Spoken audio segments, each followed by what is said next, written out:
1장 22절입니다.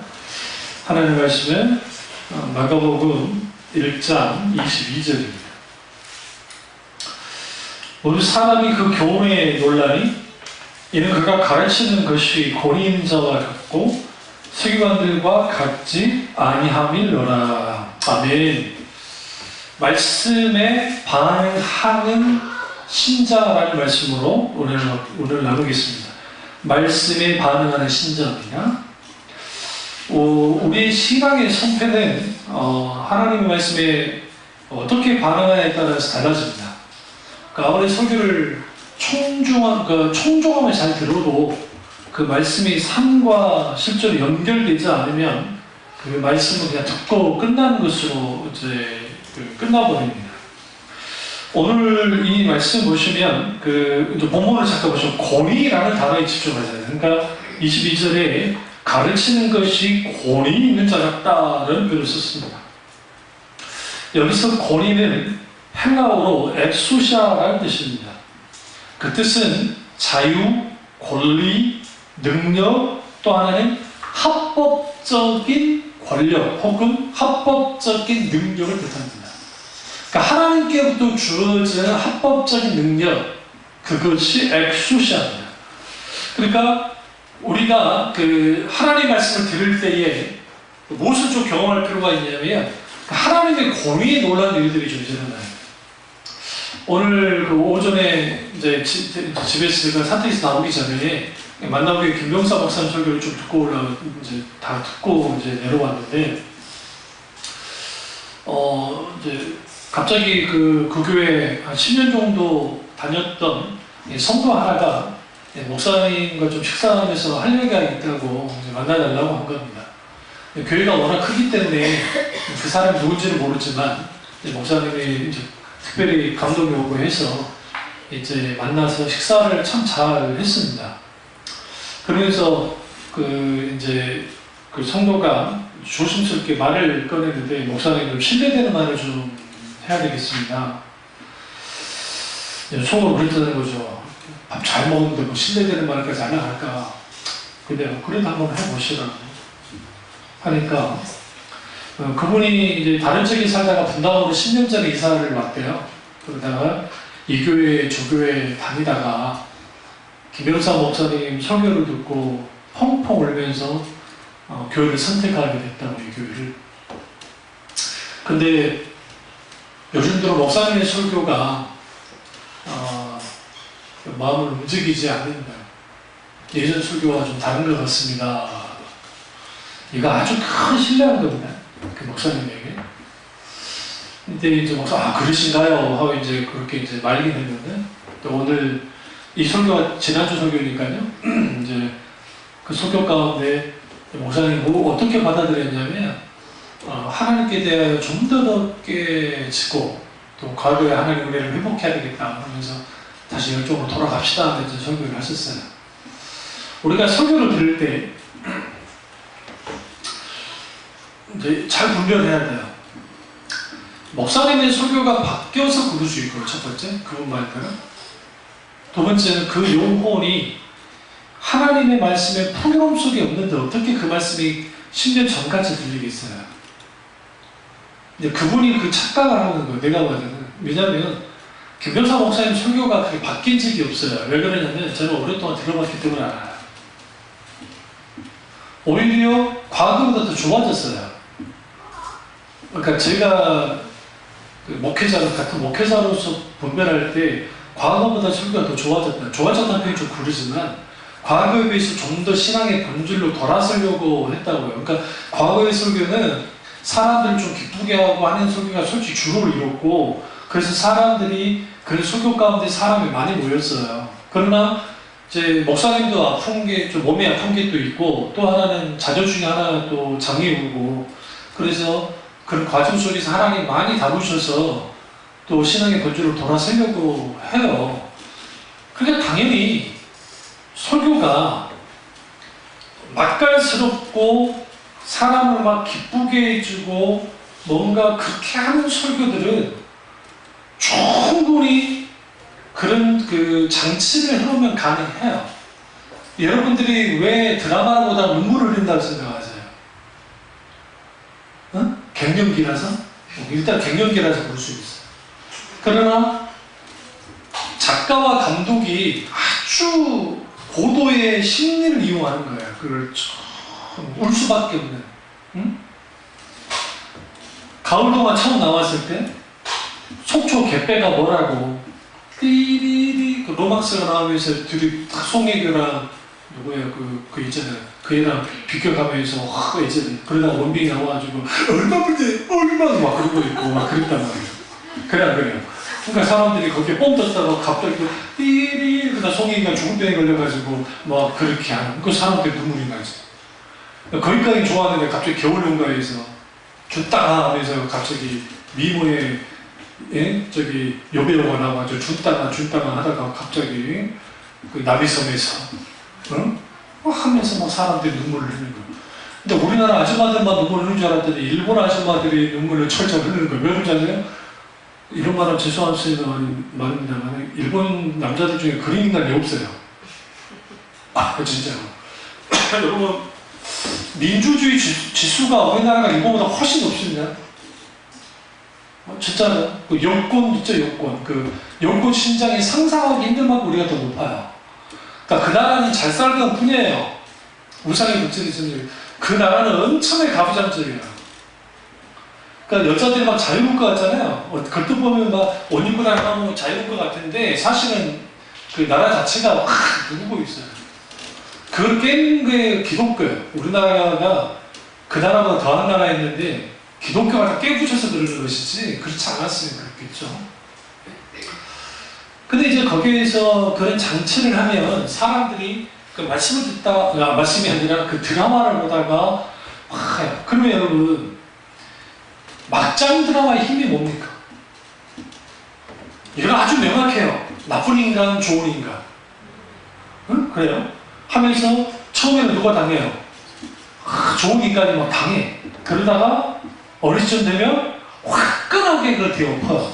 그러니까 막 아줌마들이 미워하는 그 나쁜 역 한 사람한테 욕을 막 했다가 주인공이 막 힘들면 어이구 힘들어 죽겠지 감정이입을 했다가 그 다음에 이제 뒤엎어버리면 속 시원하다.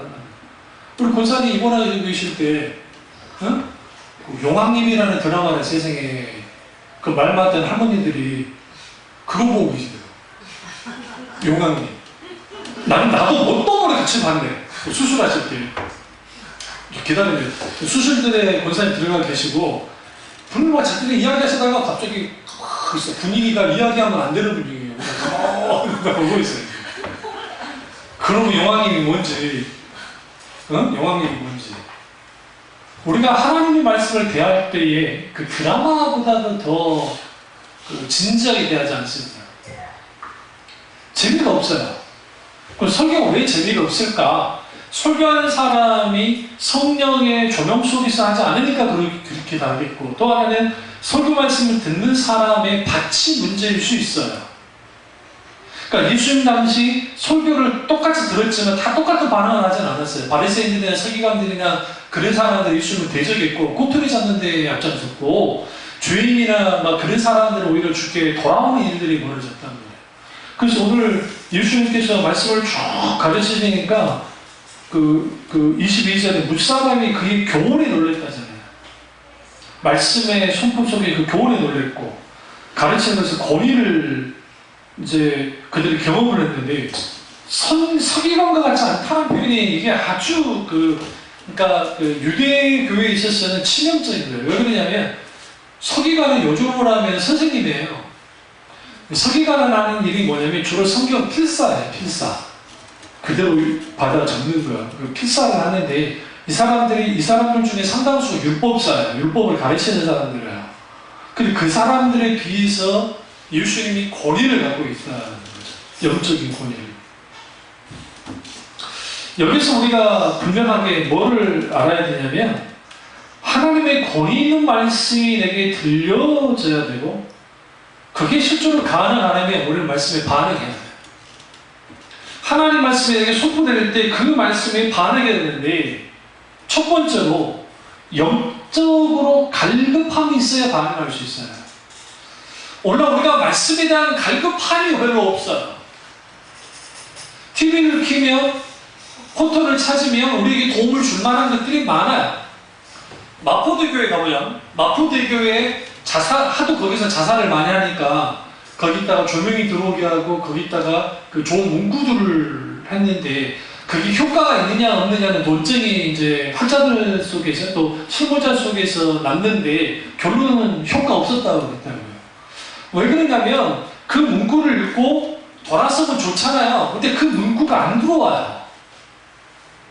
그러니까 여러분 자살하러 갔다가 그 문구에 돌아선 사람은 그나마 좀 덜한 사람이 돌아서는 거고 진짜 내가 죽겠다고 마음먹은 사람들에는 그게 그 사람들을 움직이지 않아요. 오히려 이런 말을 하더라고요. 설문조사를 해보니까 일반인들 있죠. 좀 힘들어요. 자살 생각은 없어요. 근데 이제 일반인들인데 거기에 운동을 하거나 자전거를 타거나 왔다 갔다 하는 사람들 있잖아요. 그 다리를. 그거 보면 위로가 되거든요. 그 사람한테 위로가 돼. 왜 위로가 되냐면 팍팍하고 힘든 세상에 나한테 좋은 소리 하나도 안 해주는데 그게 묻고마다 그냥 가슴이 파묻혀. 막 그래 맞아 그런 거야. 한강대교도 보시면 한강대교에도 그런 문구가 쫙 있거든요. 가운데다가 뭘 해놨나요? 그 가운데다가 이제 그 비상 전화 해가지고 하죠. 그런데 이번에 그거 아세요? 그런 거 전화 상담하는 그 센터장인가 뭔가 하는 그 인간이 그 부하 있는 사람들을 그렇게 갈구고 그렇게 못된 짓을 했다고. 그 직원 중에 하나가 자살하려고 막 먹었잖아요. 웃긴 인간이죠. 아니 다른 데 일하는 놈도 아니고 그 힘들고 어려운 사람들을 상담하고 하는 그게 뭐 소장인가 뭔가 되는 녀석인데 그 자기 부하 믿는 이 사람들이 사람 살다가 얼마나 스트레스 받겠어요. 근데 거기 쥐면서 아예 못 살고니까 그 안에서 뭐가 일어나요? 나 죽고 싶다. 견디다 못해서 이 사람들이 터뜨렸거든요. 그러니까 그 세상 사람들이 이렇게 누군가에게 위로하기 위한 그냥 좋은 문구들이 있지만 사람이 앞뒤 좌우 사방이 딱 맡기면 안 들려요. 설교가 뭐가 안 들려요. 가장 크게 안 들릴 때는 감정이 상할 때예요. 그나마 목사에게 감정이 안 상하고 교회의 감정이 안 상하면 조금은 들리는데 목사에게 조금 감정이 상하고 다시 이걸 전문용어로 섭섭이가 딱 들어오면 설교 안 들려요. 또 교회적으로 내가 좀 그렇게 있으면 이 설교가 안 들려요. 왜 그러냐면 인간은 기본적으로 감정적이기 때문에요. 그런데 그 감정적인데 여기서 우리가 조심해야 될 게 사탄은 어떤 그 상황이 벌어지잖아요. 그러면 아주 감정적이게 만들어요. 그리고 위로해줘요. 거봐. 네 마음 알아준 사람 없어. 목사가 알아주겠어. 그렇다고 해서 교회 뭐 권사님, 장로님이 알아주겠어 하면서 계속 그럽니다. 그러면서 그 감정을 훅 파요. 응? 내가 기분이 나빠했는데 그날따라 목사님이 갑자기 그런 설교를 하면서 막 뭐라 해. 그러니까 나 들으라고 설교인가 봐. 제가 분명히 말씀드렸는데요. 목사들이 설교 준비할 때 저희 교회 같은 경우는 제가 일주일 전에 설교를 준비해요. 그러니까 지금 이 설교가 이미 설교가 준비된 다음 주 설교는 이미 준비가 된 거예요. 토요일 날. 물론 이제 중간에 하나님이 감동하면 바꾸기는 하지만 주로. 그러니까 타겟 두고 설교는 안 해요. 근데 이제 그렇게 설교가 나는 치는 것 같아 라고 하면 이때 여러분 깨달아야 되는 게 그게 하나님이 그 사람을 향한 말씀이에요. 그게 받아들이면 되는데 그게 안 되는 거예요. 여러분 앞뒤 자로 물어보세요. 오늘 기분이 어떻습니까? 물어보십시오. 기분 어떻습니까? 응? 제가 어떤 그 TV 프로를 보다가 그냥 인사치레로 존 박이라는 친구가 How are you? 그러니까 Amazing. 굿! 그러니까 Amazing이라는 표현을 그 사람은 탁 썼어요. 그러니까 저 이때까지 뭐 그냥 대부분이 굿? 그 정도로 이해를 하겠는데 Amazing 그대로 어떤 남자가 신나는 하루였다는 거예요. 오늘 확 넘쳐. 여러분은 어메이징한 하루가 아니라 언제 하나님께 예배드리는 그 시간입니다. 즐겁고 기쁘고 때로는 그 말씀이 망치처럼 내 마음을 후드러 파더라도 때리더라도 성경에 불망치라고 해요. 성경에 하나님 말씀이 불망치 같다 하니까 때로는 그래도 꿀송이가 다른 게 또 하나님 말씀이고 그래서 그 말씀이 내게 들려올 때 그 말씀에 내가 반응하는 건데 반응하려면 갈급해야 돼. 고파야 돼. 아 말씀 듣고 싶다. 아 그 말씀 어떤 말씀이지? 그 말씀이 나를 좀 더 잡아줬으면 좋겠어. 우리가 신앙생활 하면서 뭔가가 이루어지지 않을 때 여전히 우리의 숙제는 남아있을 때 그때 그게 굉장히 답답하고 힘들 때 있잖아요. 근데 그 답답하고 힘든 때가 오히려 하나님과의 더 깊이 갈 수 있는 그 시간이 돼요. 그 대표적인 다윗이에요. 다윗이 하나님의 놀라운 복을 받고 난 다음에 성전 건축하기를 결정합니다. 그리고 하나님 이제 성전 건축할게요 라고 나단 선지자에게 속마음 주시니까 나단 선지자가 너무너무 좋아하는 거야. 이야 당신 잘 생각했다. 진짜 하나님 좋아하실 거다. 그리고 이제 나단 선지자가 하나님께 이걸 끌고 나왔더니 세이장이 갑자기 하나님 나단 선지자에게 그 녀석한테 성전 짓지 말라 그래라. 그가 너무 피를 많이 봤다. 이 섭섭한 거예요. 근데 다윗이 얼마나 섭섭했겠어요. 내가 뭐 다른 것도 아니고 내 이름 내는 것도 아니고 하나님 영광을 위해서 그렇게 하겠다는데 세상에 하나님 내 본심도 안 알아주고 세상에 성전 건축하지 말라고 하네. 그가 그 말을 했을 때가 아마 제가 알기로 그의 그 노년의 시기가 아니에요. 한창 왕성할 때예요. 그래서 그가 뭐 했느냐 신나게 하나님의 성전을 지을 수 있는 그런 수많은 그 금은보화를 모아요. 기뻐하면서. 하나님이 다윗에게 성전을 건축하지 못하는 게 단순히 피 흘렸기 때문이 아니에요. 그는 표면적인 이유고 속뜻은 뭐냐면 다윗이 자칫 잘못하면 그걸로 인해서 교만해질 수 있고 다윗의 이름이 하나님 이름보다 높아질 수 있는 위험성이 있었기 때문에 하나님 막은 거예요. 사실입니다. 그리고 다윗이 여전히 남아있는 숙제를 가지고 신앙생활을 합니다. 근데 다윗의 특징이 하나님의 말씀 명령이 떨어져서 토달지 않고 그대로 받아서 그대로 행동했어요. 그래서 하나님이 그렇게 사랑하신 거예요. 다윗이 유리 도덕적으로 뛰어나기 때문이 아니에요. 그에도 흠이 많았지만. 그런데 그에게서 가장 큰 강점은 뭐였냐면 나는 하나님 너무너무 사랑하고 나는 그 하나님 그분에게 마땅히 반응하는 사람인 거예요. 그래서 하나님께 반응하는 거예요. 말씀에 반응하는 것은 곧 하나님께 반응하는 겁니다. 그래서 빨리 우리는 뭘 기도하셔야 돼요? 하나님 말씀에 대한 갈급함이 내 속에서 다시 있게 해달라고 우리는 기도해야 됩니다. 이렇게 돼야 말씀에 반응할 수 있는 신자가 첫 번째로 될 수가 있습니다. 그러니까 영적인 갈급함, 말씀에 대한 갈급함이 있어야 되고 두 번째는 들을 길을 열어달라고 기도하셔야 됩니다. 그 들을 귀가 열리지 않으면 우리는 아무리 많은 설교를 들어도 그 말씀에 휘어잡히지 못합니다. 그러니까 내가 하나님의 말씀을 취사 선택하는 게 아니에요. 그러니까 우리는 겉보기로는 말씀을 내가 알아서 취사 선택하는 것처럼 보이지만 사실은 하나님의 말씀이 나한테 들어와서 나를 뭐 해야 돼요? 지배해야 돼요. 그러려면 들을 귀가 열려야 돼요. 여러분 이 들을 귀는 그냥 열려지지 않습니다. 우리가 언어를 배울 때 언어를 배울 때 우리가 미국 같은 데 가서 절대로 그 LA 하리타운에 살지 않고 우리가 만약에 자나 여러분이나 심지어는 권사님에게까지 연세가 있으셔도 미국 사람이 있는 곳에 딱 산다고 가져갑시다. 만약에 딱 거기에 인간은 놀랍게도요 생존 본능에 의해서 생존에 필요한 언어들을 습득합니다. 그 대표 중인 게 김보아 씨가 그 말하는 김보아 씨, 개구우면 김보아 씨 생각나세요? 야, 이 사람아 하면서 그 있잖아요. 그분이 그 젊은 시절에 남편 따라서 미국으로 저기 이민을 잠깐 갔거든요. 사다가 왔거든요. 딱 가서 이제 장을 보는데 밀크 와 밀크 와 죽을더라고 와버렸대. 우리 같으면 그냥 걸어서 찾을 것 같은데 죽을더라고 와버렸대.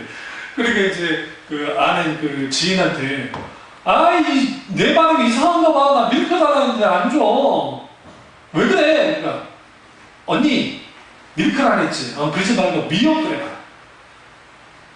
장난하지 마. 미역 그래. 미역. 이분이 또 개구 보이잖아요. 응?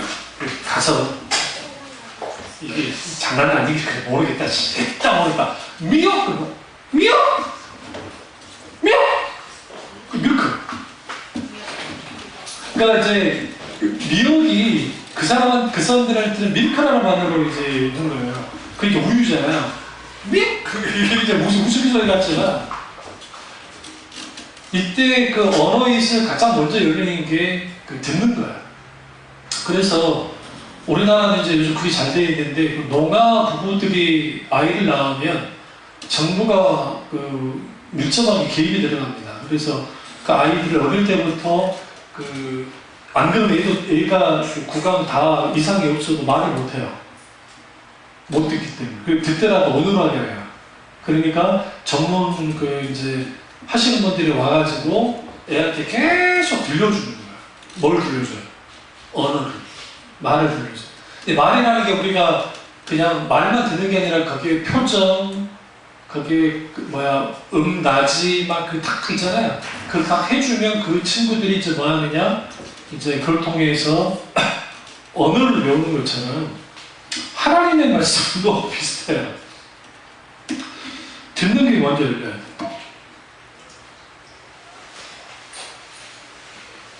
성경에 귀 있는 자는 성령이 하시는 말씀을 들을지어다 라고 말씀하잖아요. 이 말씀이 왜 중요하냐면 하나님의 말씀을 듣는 귀가 열려야 뭐가 되는 거야. 우리가 하나님의 말씀에 반응할 수 있어요. 듣지 못하면 어떻게 반응하겠어요? 듣지 못하는데. 사람들의 기관 중에, 그러니까 감각 기관 중에 가장 먼저 마시가는 게 그 귀예요. 귀하는 부분. 가장 안 가는 게 코야. 코는 그 냄새 맡는 거 있잖아. 이거는 거의 평생 가요. 우리 생각에 뭐가 가장 오래 기억이 남을 것 같습니까? 후각이에요. 후각.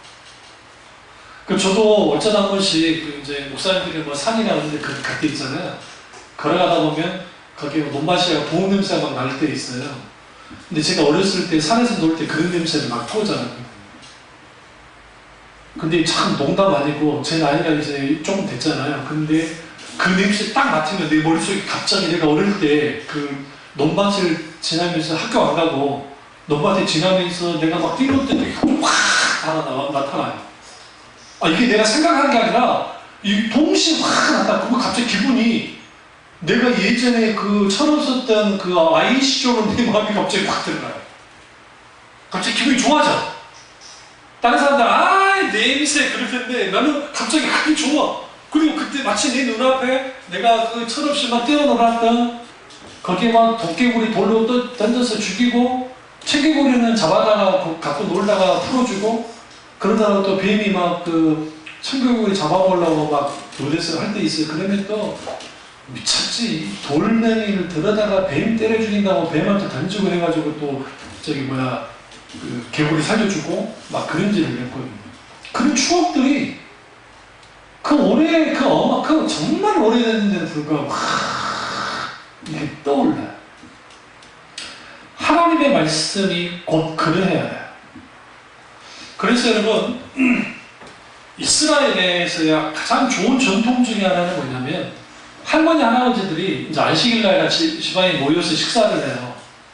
할 때마다 할머니 할아버지들이 성경에 있는 탈무드에 기록되어 있는 혹은 성경이나 탈무드에 기록되어 있는 것을 이야기식으로 이들한테 쭉 이야기를 해줘요. 애들을 어릴 때부터. 어릴 때부터 계속 이야기를 해주면 할머니, 할아버지의 특징은 뭐예요? 했던 말 또 하고 했던 말 또 하고 했던 말 또 하죠. 그분들은 왜 그런 줄 아세요? 늘 새롭대요. 나는 처음 한 거야. 그분들은. 근데 했던 말 또 하고 했던 말 또 했던 말 또 하고 애들이 했던 말 또 듣고 했던 말 또 듣고 했던 말 또 듣고 했던 말 또 듣고 또 듣다 보면 이렇게 막혀요 머리에. 그리고 그것을 납비가 그 누군가가 그 말을 하면 그게 쭉 떠오르는 거예요. 아, 내 할아버지 할머니가 그런 말을 해줬었어. 하나님의 말씀이 우리 머릿속에서 입체적으로 드러나야 돼요. 등기가 열린다는 그거예요. 단순히 귀로 듣는다는 측면이 아니라 그 말씀을 몸소, 내 온몸, 내 모든 감각이 다 하나님의 말씀에 반응하는 거예요. 그게 대표적인 게 요시아 왕 때에 요시아가 성전을 이제 재건하고 이제 성전 곡간을 다시 수리하다가 신명기를 이제 발견합니다. 신명기를 발견하고 난 다음에 그 말씀을 이제 율법사들에게 줘서 그 말씀에 막 읽도록 했더니 역대하 34장 19절에 왕이 율법의 말씀을 듣지 않고 자기 옷을 찢었다가 역대하 34장 21절을 보면 너희는 가서 나와 및 이스라엘과 유다의 남은 자들을 위하여 이 발견한 책의 말씀에 대하여 여호와께 물어라. 우리 조상들이 여호와의 말씀이 지키지 아니하고 이 책에 기록된 모든 걸 준행하지 아니하였으므로 여호와께서 우리에게 쏟으신 진노가 크도다 아니라.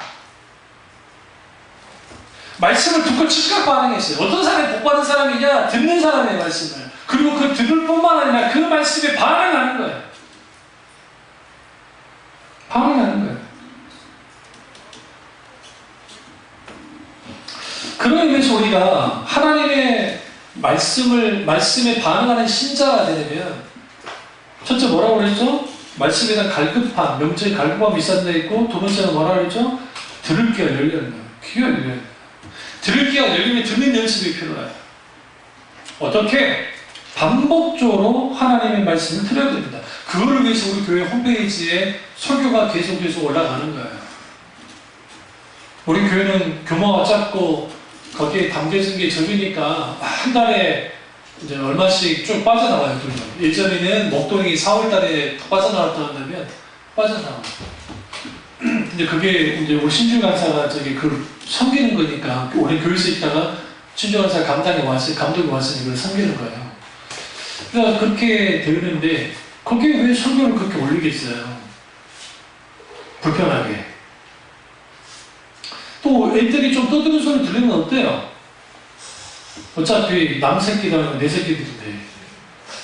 그러니까 설교를 쭉 들으셔야 돼요. 그리고 주일날 오전 오후 설교도 있지만 수요일이나 금요 철야 설교가 올라오니까 그때 필요한 하나님의 말씀에 대해서 쭉 들을 필요가 있어요.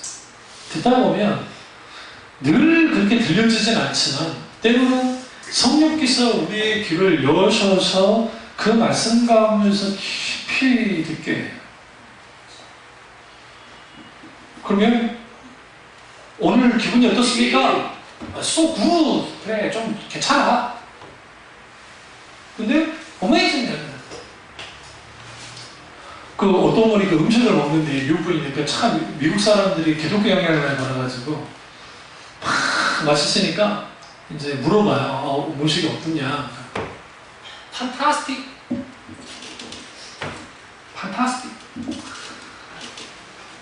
Excellent. 예전에 여러분 학교 다닐 때 영어 선생님이 숙제 내주고 숙제 다 하면 거기다가 이제 점수 매기죠. A, B, C. 최고는 뭐예요? A분의 excellent예요. excellent. excellent는 뭐냐면 이거 내가 편하게 읽는데 정말 최고다. 하나님의 말씀이 내게 이게 최고가처럼 들려야 되잖아요. 정말 하나님의 말씀 최고다. 이 최고의 말씀을 내가 들을 수 있다니 얼마나 감사한지. 그런 이 반응이 있어야 되는데 귀가 어떻게 닫혀 있는 거예요? 왜 귀가 닫혀 있어요? 듣고자 하는 것만 들으면 닫히게 돼 있어요. 닫혀요. 또 하나는 집중하게 듣지 않으면 닫혀요. 귀가. 그리고 우리 마음속에 수많은 어떤 근심과 걱정과 염려, 여러 잡대한 그 우리의 생각을 흔드는 것들이 있으면 거기에 말씀이 들려오지 않아요. 들려오지 않아요. 거기서 사람들은 뭘 하게 되어지냐면 말씀이, 하나님의 말씀이 들리지 않는 것이 얼마나 불행한 건지를 몰라요. 그러고 그렇게 살아가고. 그럼 언제 은혜 받았다고 합니까? 많은 사람들이 자기를 기쁘게 하고 즐겁게 하고 뭔가 신나게 하면 정말 내가 은혜 받았다 생각. 그거 아니에요. 말씀이 나에게 다 부딪힐 때, 깨달아질 때예요. 더 깊이 그 말씀이 그랬었구나. 이 모든 것들이 실존에 있으려면 뭐 해야 되느냐? 우리 가운데 뭐가 있어야 돼요? 진정으로 그 말씀을 들으려 해야 돼요. 그래야 들리게 돼요. 듣는 훈련을 해야 돼요. 그래서 언어를 배울 때 가장 빠르게 배울 수 있는 게 현지에서 살면 돼요.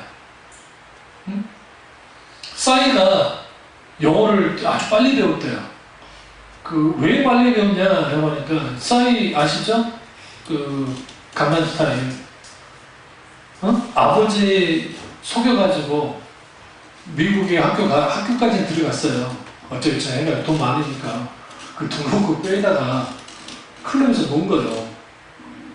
매일 갔대. 놀라면서 영어가 팍팍 늘었어요. 그때 문제가 있어. 클럽 영어야.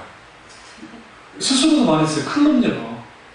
클럽에서 주고받는 영어가 있을 거 아니에요. 맞아! 하면서 헤이! 막 그런 거예요. 막 스탠다드한 영어가 아니에요. 그런데도 가나스탄 할 때 막 영어로 잘하죠? 우리가 하나님의 말씀에 노출되면서 거기에 슉 빨려들어요.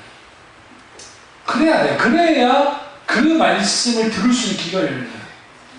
제가 늘 말씀드리지만 설교를 가장 많이 잘 못 듣는 집단이 목사님 집단이라 했잖아요. 왜냐하면 목사님들은 남의 설교를, 다른 사람 설교를 들을 만한 게 없어요. 늘 설교하는 입장이니까. 저 같은 목사는 그래도 메토 목사님 설교들을 쭉 듣는 사람이니까 계속 듣고 듣는 사람이 괜찮은데, 그러지 않으면 뭐 하게 되냐면 듣는 게 얼마나 힘든지를 몰라. 여러분 듣는 게 힘들잖아요. 조금 졸리잖아요. 눈에 막 갑자기 다른 분이 오셔가지고 내가 입신할까 말까. 천국 3천층까지 아직 안 간 것 같고 1층까지 있는 것 같은데, 내가 조금만 더 어렵게 하면 이제 3층까지 다 가고. 진짜. 근데 여러분, 사도 바울이 설교를 하다가 2층인가 3층에, 2층이죠? 2층에서 저기 난간에 앉아있다가 유두구가 떨어 죽어버리잖아요. 유두구가 왜 창문 난간에 앉아있겠어요? 졸리니까. 생각해보세요. 성경이 이렇게 말해요. 바울의 설교가 길어졌다 했다고요. 바울의 설교가 길어지니까 좋은 거예요. 떨어진 거 누가 줄인 거예요? 미필적 고의예요. 바울의 미필적 고의. 그러니까 바울이 내려가가지고 하나님께 기도해서 살려냈잖아요. 그 속에도 딱 떨어져 죽어버리는 거 어떻게 할까요? 하나님 영광이 안 되지. 그 다음부터는 창문에 앉으면 가만 안 두는 거지.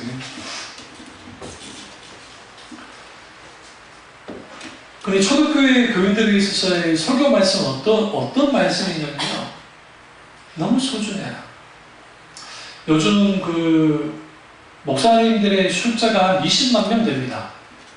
근데 이제 한국 교회 숫자가 한 7만 교회 정도가 되는데, 6만 5천, 7만 정도가 되는데, 시골과 어촌도 심해요. 그러니까 섬에 있는 섬에 교회는 있는데 목회자가 없어요.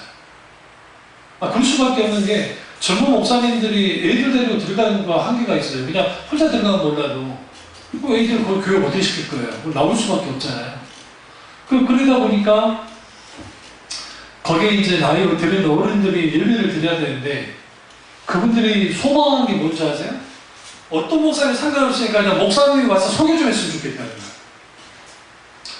더 그냥 절박하신 분들은 아니 목사님까지 바라지 않고 그냥 전도사님들이나 좀 오셔가지고 설교 좀 해주셨으면 좋겠다고. 그런 데가 한국교회 있고요. 시골 있죠, 시골 교회들 중에서도 목사님들이 없는 교회 생각보다 많아요.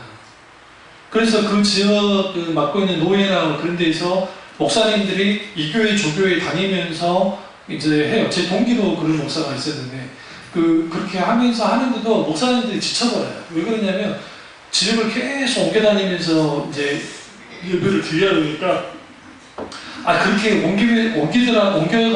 옮겨 다니면서 막 이제 예배 드린 것까지 좋은데 할아버지 할머니들이 가면 한 뭐 두세 명 있고 막 그런데 다 죽고 아니야 해주면 힘이라도 나가지고 다닐 것 같은데 다 근데 소교 끝나면 귀신같이 탁 그러니까 누가 그런 사회가 아까 그런 사회에 오는 분들은 은퇴 목사님들이에요. 내가 보니까 맨투맨으로 목사님들 붙여야 돼. 그러니까 그런 것을 통해서 우리는 이제 뭘 보게 되냐면 말씀을 들을 수 있고 목사의 설교를 들을 수 있다는 게 얼마나 복입니까? 그런데 오늘날 그런 것들이 이제는 별거 아닌 게 돼버렸어요. 드는 훈련도 안 되고 일주일 동안 막 세상 것만 계속 하다가 딱 와서 설교 들려고 하니 얼마나 힘들어요. 힘들죠. 그 부분을 우리가 분명히 알아야 되고 또 우리가 하나님의 말씀에 반응하는 사람이 되려면 우리가 지금 적어도 갈급함, 말씀이란 갈급함, 듣는 귀까지는 괜찮아요. 그런데 하나님의 말씀에 반응하기 위한 전제 조건이 하나가 있어요. 그건 뭘까요?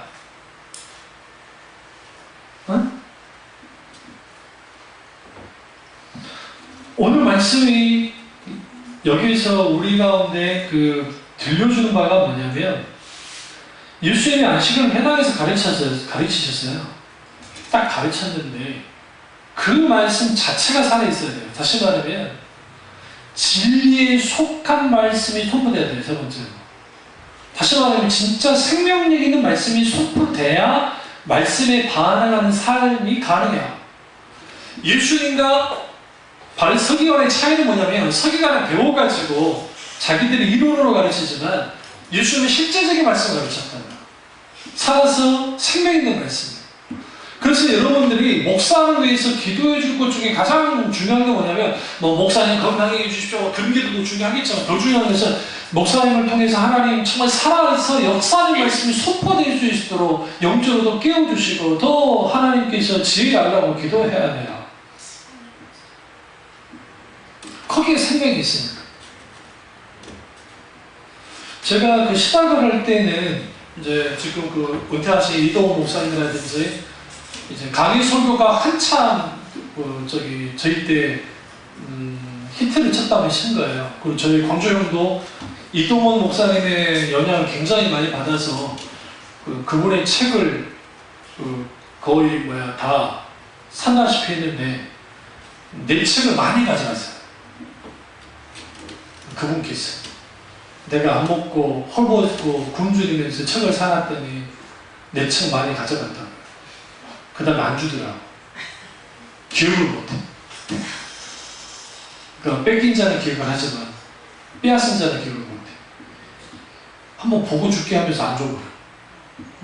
근데 그 책이 주로 이제 이동훈 목사님 책이에요. 귀합니다. 그 한 시대에 그 많은 선교자가 나오기가 쉽지 않다고 할 만큼 달변가이기도 하고 또 아주 목사님이 목소리 자체가 세련됐잖아요.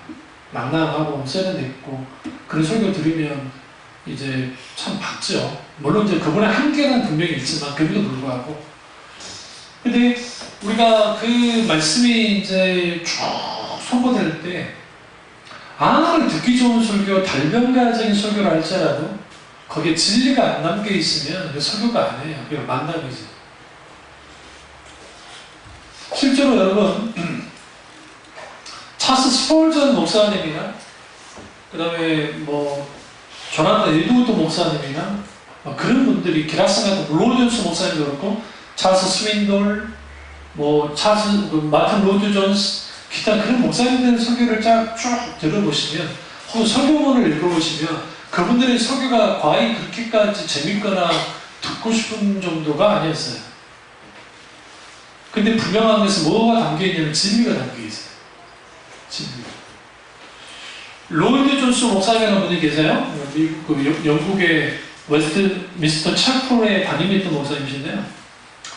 그 목사님이 의사예요. 의사 출신이었어요. 그래서 의사 출신이었고 아주 그 위트가 있고 유머가 넘치는 분이야. 그분이. 그래서 그 목사님이 어느 자리에 나타나면 그 분위기가 막 사는 뭐 사는 분 있죠. 기분 좋게 하고 막 그런 분임에도 불구하고 강단에서는 유머 한마디도 안 했어요. 그분이 위트가 없어서가 아니라 한마디도 안 했어요. 이상하죠. 또 그분의 설교도 길었어요. 긴 설교가 좋다는 게 아닙니다. 그건 오해하지 마세요. 그러나 목사의 양심을 걸고 하나님의 말씀에 깊이 전해지면 그 정도 할 수밖에 없다고 생각해서 하신 거예요.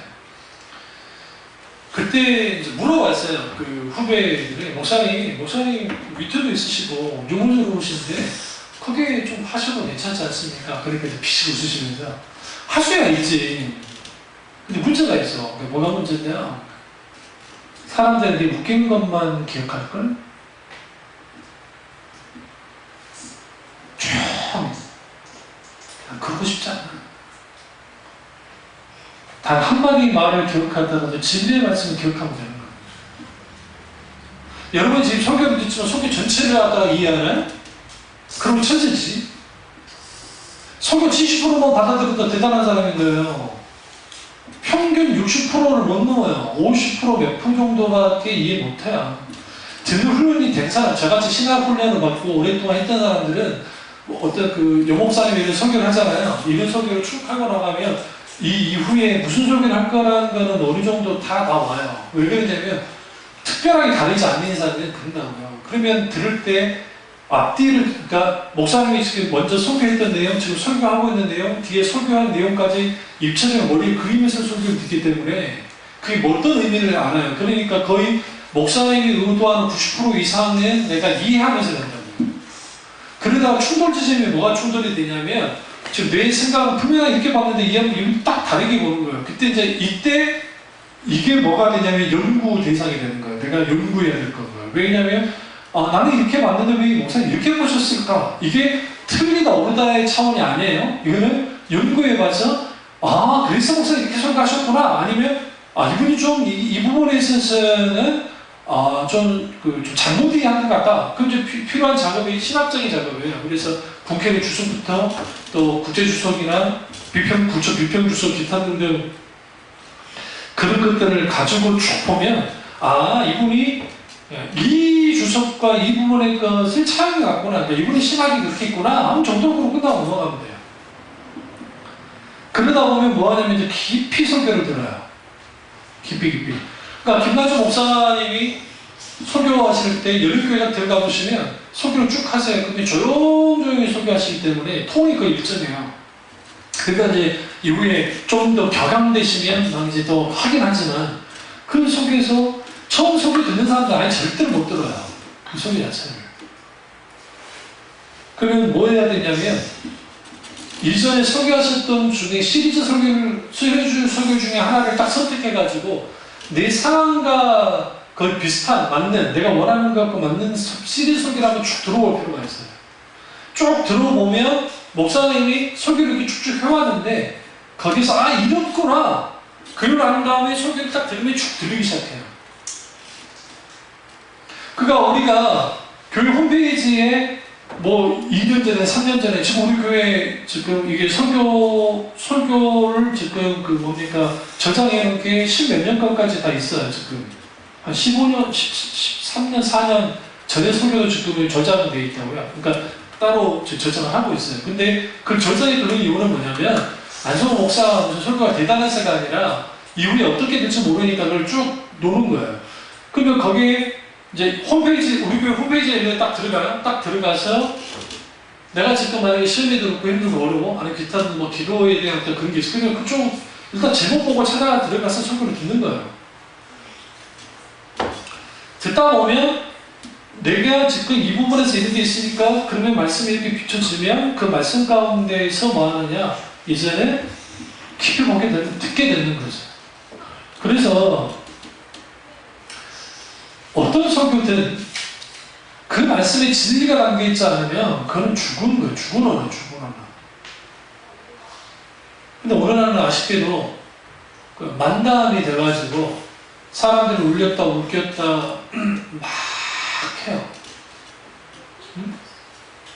주로 언제 그래요? 철학 때 그렇게 많이 해요. 철학 때. 왜 철학 때 그렇게 많이 하냐면 사람들이 좋을까봐. 좋을까봐. 그래서 나와가지고 부목사든 담임목사든 나와가지고 철학 때 막 웃겨주면서 막 사람들이 먹고 막 그랬더니 하나님 이야기 좀 해주고 한다면 우리 주여 3차 기도합시다. 주여 한번 잘하는 거죠. 기도 다 하고 딱 가는데 오늘 생각나는 게 웃긴 것밖에 없어요. 일화밖에 없어요. 일화밖에. 이게 조주받은 거예요. 설교하는 사람도 조주받는 거고 설교 듣는 사람도 조주받는 거예요.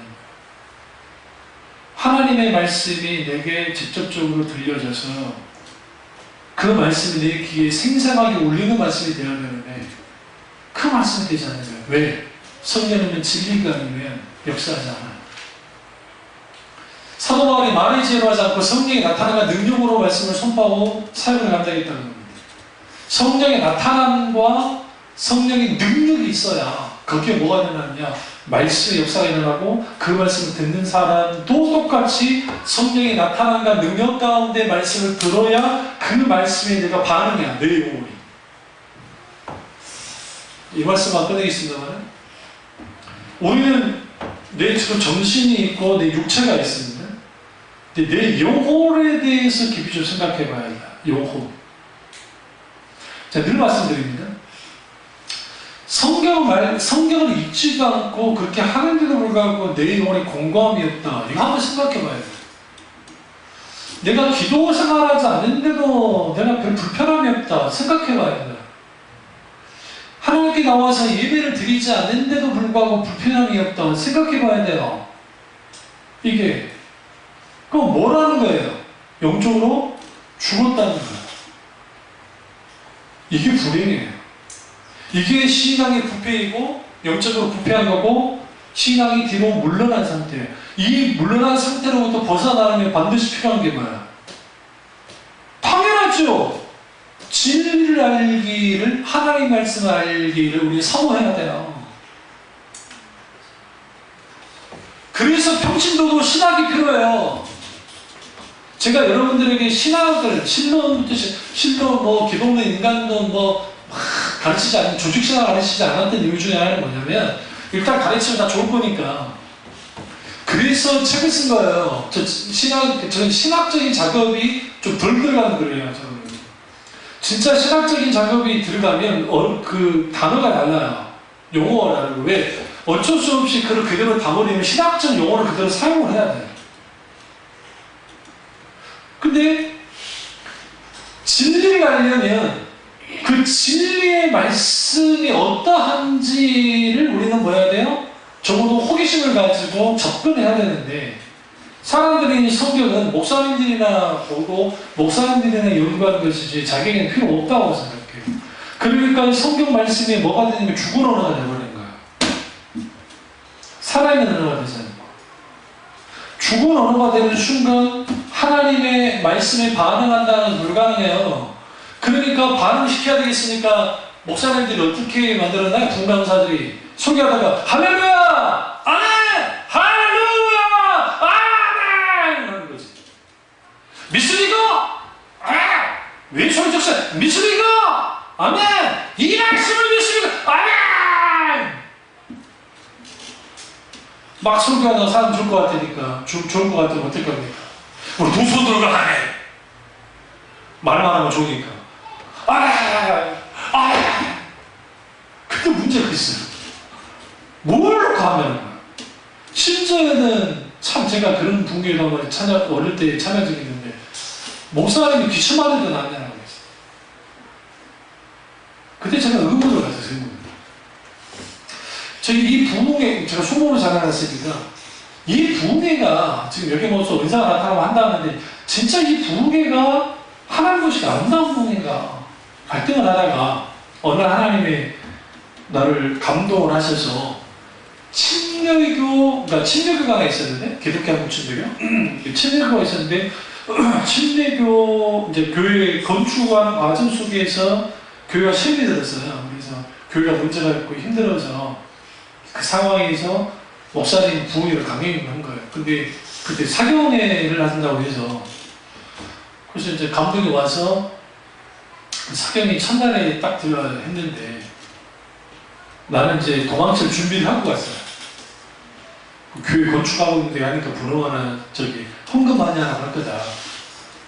우리 교회 분위기가 그런 분위기니까 수목원 쪽이 딱 오자마자 목사님이 하는데 일반 유명한 보험강사가 아니고 그냥 목회 하시는 목사님이신데 하나님의 말씀을 가지고 쪼개기 시작하는데 그게 충격을 받아버렸어요. 거의 1시간 반 정도 설교를 들었는데 한 10분 들은 것 같아요. 그렇다고 그분 웃기는 분이 그건 전혀 없어요. 말씀을 쭉 해나가요. 지금 생각하면 별 그렇게까지 막 대단한 말씀은 아닌데, 이제 저는 뭐, 스키시나 나와서 그 당시에는 그런 말씀을 못 받고 자라는 보니까 너무너무 어려워하는 거예요. 내가 늘 문제가 됐던 신종론이 문제가 됐거든요. 하나님 과연 정의로우시나? 거기에 대한 해답을 주지 못한 상태였었는데, 둘째는 딱 같은데, 고통에 대한 설교를 했어요. 물론 그분은 그걸 충분히 대답은 해주지 못했지만 적어도 그 하나님의 뜻이 어떤 부분인가, 고통이 도대체 어디서 온 것인지를 아담의 타락부터 시작해서 예수 그리스도에 이르기까지 쭉 설명하는 거예요. 결국 인간의 고통은 죄 때문에도 왔고 그 고통 속에서 이렇게 하는데 해결점은 예수 그리스도 외에는 밖에 없다. 단순하긴 하지만 핵심적인 내용을 그리고 이제 3일째 딱 됐을 때의 회심에 대해서 중생. 예수 그리스도를 믿는 거, 그리고 그 믿는 그 그리스도인이 됐다는 것은 그럼 중생의 역사가 분명히 있어야 된다는 거예요. 굳이 그 자리에서 중생 설교할 필요가 없죠. 왜냐하면 대부분 믿는 사람이 왔는데, 근데 그분이 그 목사님 하셨던 이유는 뭐냐면, 그 몰리는 사람들 속에서 진짜 구원받는 사람이 몇 명이나 되는 것에 대한 그 일종의 뭘 갖고 계신 것 같아요. 좀 확인 작업이 필요하셨던 거예요. 그리고 구원의 서정에 대해서 쭉, 그러니까 구원의 그분들이 칼빈이즘, 지금 생각해보면 칼빈이즘 친유교 분야 바티스트들이에요. 칼빈 신학을 바탕으로 한 친유교도 그 목사님의 영향, 그러니까 친유교 목사님 중에서도 알미니아 영향을 받고 막 그런 분들이 좀 다르긴 한데 하면서 쭉 보는데 맞아. 저게 사실인 거지. 근데 그 소개하는 목사님들, 교회들, 큰 교회들이 아니야. 유명한 분들도 아니에요. 근데 분명하게 지금도 말씀드릴 수 있지만, 말씀이 살아있었어요. 그분 목사님들의 설교 가운데 뭐가 들어가 있어요? 진리가 있었던 거죠. 진리가 있었기 때문에 그 말씀이 확 들어와서 뒤엎어버리는 거야. 오늘날 우리가 진리에 담겨있는 말씀을 얼마나 많이 먹느냐에 영혼이 달라져요. 그러니까 여러분이 목사가 헷갈아가지 않게 기도하셔야 돼요.